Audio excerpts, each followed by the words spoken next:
আসসালামু আলাইকুম ওয়া রাহমাতুল্লাহি ওয়া বারাকাতুহু। আলহামদুলিল্লাহি কাফা ওয়া সালামুন আলা ইবাদিল্লাযিনা ইসতাফা। আম্মা বা'দ, আউযু বিল্লাহি মিনাশ শাইতানির রাজীম। বিসমিল্লাহির রাহমানির রাহিম। ফাওয়াইলুল লিল মুসাল্লিন। সমস্ত প্রশংসা রব্বুল আলামিনের জন্য, যিনি কুরআন ও সুন্নাহর জ্ঞান অর্জন এবং দ্বীন ইসলাম মানুষের কাছে পৌঁছানোর উত্তম সুব্যবস্থা করে দিয়েছেন। আলহামদুলিল্লাহ। অতঃপর বিশ্বনবী আলামিন আখির খওয়াতিম এবং সাইয়্যিদুল মুরসালিন হযরত মুহাম্মদ সাল্লাল্লাহু আলাইহি ওয়াসাল্লামের উপর অসংখ্য কোটি দরুদ অবতীর্ণ হোক। আল্লাহুম্মা আমিন। আল্লাহ রাব্বুল আলামিন কুরআনুল কারীমের সূরা মাউনের ৪ নম্বর আয়াতে বলছেন, ফাওয়াইলুল লিল মুসাল্লিন, সেই সব নামাজীরা অনিবার্য জাহান্নামী। ওয়াইল এর জাহান্নামের নাম, লি মানে জন্য, মুসাল্লিন নামাজীদের জন্য। সেই সব নামাজীদের জন্য ওয়াইল নামক জাহান্নাম প্রস্তুত করে রাখা হয়েছে। সেই সব নামাজী কারা? আল্লাহ পাক তার পরের ৩টা আয়াতে ব্যাখ্যা দিয়েছেন। সূরা মাউনের ৫ নম্বর, ৬ নম্বর এবং ৭ নম্বর আয়াতে আল্লাহ রাব্বুল আলামিন ব্যাখ্যা দিয়েছেন। আল্লাহ পাক বলছেন, আল্লাযীনা হুম আন সালাতিহিম সাহুন, সেই সব নামাজীরা যারা আন সালাতিহিম সাহুন, সাহুন যারা নামাজের ব্যাপারে উদাসীন, যারা নামাজের ব্যাপারে অন্যমনস্ক হয়ে নামাজ পড়ে। এই সাহুন কথার ব্যাখ্যা তাফসীর ইবনে কাসিরে ২ রকম ভাবে ব্যাখ্যা করা হয়েছে। প্রথম ব্যাখ্যা হলো, সাহুন যারা নামাজের উপর উদাসীন, মসজিদে আযান হয়ে গেছে,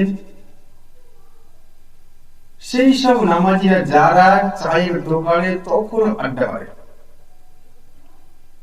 কর্মক্ষেত্রে কোনো কাজের ব্যস্ততা দেখে নামাজ পড়ে না, বা বন্ধুদের সাথে আড্ডাখানায় আড্ডা মারে অথচ নামাজ পড়তে যায় না, নামাজের ওয়াক্ত চলে যাচ্ছে, এইভাবে অবহেলায় নামাজ ওয়াক্ত চলে যাচ্ছে, সে নামাজ আদায় করে না।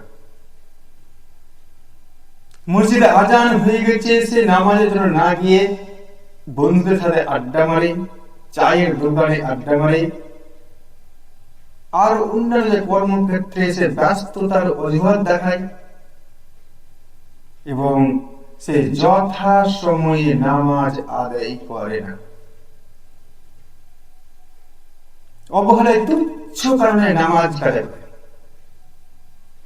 এই সব নামাজের জন্য আল্লাহ পাক বলছেন যে এরা অনিবার্য জাহান্নামী, এই নামাজ কোনো কাজে আসে না।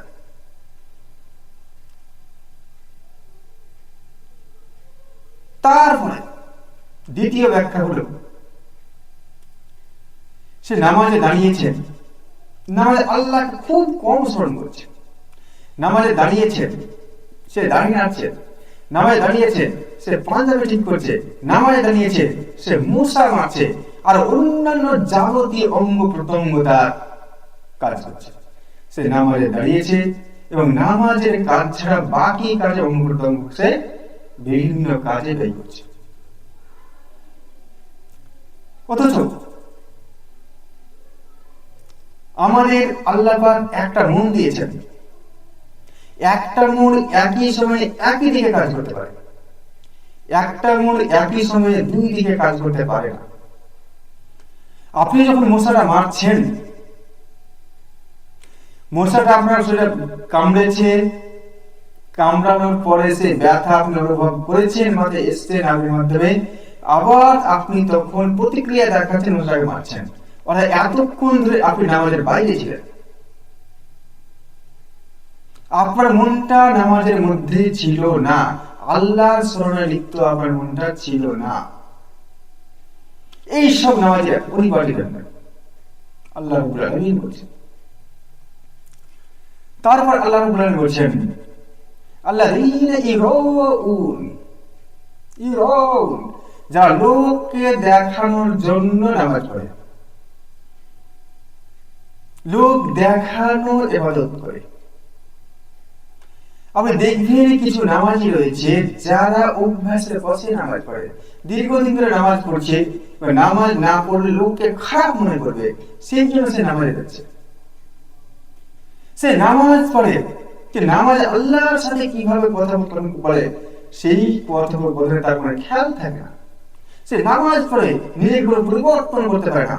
সে নামাজ পড়ে কিন্তু পাপ কাজ ছাড়তে পারে না। সে নামাজ পড়ে সমস্ত বাজে কাজের সঙ্গে লিপ্ত থাকে, এবং সে লোককে সে আল্লাহর ভয় নামাজ পড়তো, তাহলে অবশ্যই নিজেকে সংশোধন করত এবং সে আল্লাহর সন্তুষ্টি লাভের জন্য নামাজ আদায় করত। কিন্তু তা না করে লোককে দেখানোর জন্য নামাজ পড়ে এবং সে নিজেকে সংশোধন করে না, রেকটিফাই করে না। আল্লাহ রাব্বুল আলামিন এই সব নামাজের জন্য আল্লাহ পাক বলছেন নামাজ কিভাবে আদায় করতে হবে। সূরা মারিজ 23 নম্বর আয়াত আল্লাহ রাব্বুল আলামিন বলছেন, আল্লাযীনা হুম আলা সালাতিহিম দাঈমুন, দাঈমুন যারা একনিষ্ঠভাবে নামাজ পড়তে হবে। আপনাকে আমাকে একনিষ্ঠভাবে নামাজ পড়তে হবে। নামাজের ব্যাপারে কোনো অলসতা দেখালে হবে না। কিছু লোক নামাজে এমন ভাবে দাঁড়ায় সে আল্লাহর সময় খুব কম লিপ্ত থাকে এবং দেখে লোক সে দাঁড়িয়েছে শুধুমাত্র লোককে দেখানোর জন্য, সে আল্লাহর ভয়ে নামাজ দাঁড়ায়। আপনাদের সামনে একটা উদাহরণ দিই। ইমাম সাহেব এশারের নামাজ আদায় করছেন। তিনি এশারের নামাজ 3 বা 4 রাকাত পড়ার পরে তিনি সালাম ফিরিয়েছেন। মুসল্লিরা মুক্তাদিগণ বিভিন্ন রকম কথাবার্তা বলছে যে ইমাম সাহেব নামাজ 3 রাকাত, আবার কেউ কেউ বলছে নামাজ 4 রাকাত হলো। 70 বছরের বৃদ্ধ হাজী সাহেব সে কনফিডেন্টলি আত্মবিশ্বাসের সহিত বলছে নামাজ 3 রাকাতই হয়েছে। ইমাম সাহেব তাকে প্রশ্ন করলেন, আপনি এত আত্মবিশ্বাসের সহিত এত কনফিডেন্টলি কি করে বলছেন যে নামাজ 3 রাকাত হয়েছে? তখন সেই হাজী সাহেব ইমাম সাহেবকে বলছেন, আমি এশারের 4 রাকাত নামাজে আমার 4টা দোকানের হিসাব করতে পারি, প্রত্যেক রাকাতে একটা করে দোকানের হিসাব করতে পারি আমি, কিন্তু আজকে আমার 3টা দোকানের হিসাব হয়েছে, তার মানে নামাজ 3 রাকাত হয়েছে। এইসব নামাজ যারা এই লোককে দেখানোর জন্য নামাজ পড়ছে, আল্লাহর দিকে স্মরণ থাকেই না, সে দুনিয়ার হিসাবে মশগুল থাকে। এইসব নামাজিরা আল্লাহ পাক বলছেন ফাওয়াইলুল মুসাল্লিন, এইসব নামাজের ইবাদত জাহান্নামী, এর নামাজ কোনো কাজে আসবে না, এরা নামাজ পড়েও জাহান্নামে যাবে। তারপর আল্লাহ রাব্বুল আলামিন সূরা মাউনের শেষ আয়াত 7 নম্বর আয়াত বলছেন, ওয়া ইয়ামনাউনাল মাউন, নামাজ পড়ে মাউন মানে গৃহস্থালিতে ব্যবহৃত ছোটখাটো জিনিসপাতি, যেমন দা, কোদাল, ছুরি, এগুলো। এবং এই যেসব ব্যক্তি নামাজ পড়ে কিন্তু তার প্রতিবেশীকে এই গৃহস্থালির এইসব ছোটখাটো জিনিস দানে উৎসাহিত করেই না, নিজে দেয় না। নামাজের ব্যাপারে আল্লাহ পাকের ধারণা কত উত্তম দেখুন, যে ব্যক্তি নামাজ পড়বে সেই ব্যক্তি এই গৃহস্থালির ছোটখাটো জিনিস তো দেবেই, আর যদি সে না দেয় তাহলে এইসব জিনিস যখন দিচ্ছে না তখন তার মনে কৃপণতা, কার্পণ্যতা কত, এবং এইসব ব্যক্তির নামাজ কোনো কাজে আসবে না। এবং আল্লাহ পাকের ধারণা নামাজের ব্যাপারে এত উত্তম যে নামাজ পড়তে হবে, আল্লাহ পাক সূরা মারিজ 23 নম্বরে বলেছেন একনিষ্ঠভাবে নামাজ পড়তে হবে। নামাজের ব্যাপারে কোনো অলসতা করা যাবে না। আজান যখন হয়ে যাবে সর্বপ্রথম কাজ হলো আপনার আমার নামাজ আদায় করা। এবং আল্লাহ পাক রব্বুল আলামিন বলছেন যে সেই সব নামাজিরা যারা গৃহস্থালীর ছোটখাটো জিনিস অন্য কাউকে দেয় না, এটা কখনোই হতে পারে না যে নামাজ পড়বে আল্লাহর কাছে অবশ্যই দিবে, কিন্তু যারা দেয় না তাদের নামাজ কোনো কাজে আসে না।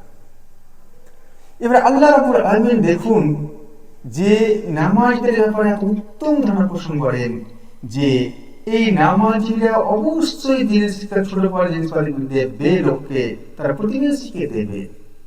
তো এইবার আপনি চিন্তা করবেন যেসব নামাজি কাবিরা গুনাহে লিপ্ত রয়েছে, নামাজ পড়ে সুদের কারবারি করে, নামাজ পড়ে গীবত করে, নামাজ পড়ে চুগলখড়ি করে, নামাজ পড়ে ঘুষের কারবারি করে, নামাজ পড়ে অন্যান্য যাবতীয় কাবিরা গুনাহে লিপ্ত আছে, তা সেই সব নামাজের হাল অবস্থা কি হবে আপনি চিন্তা করুন।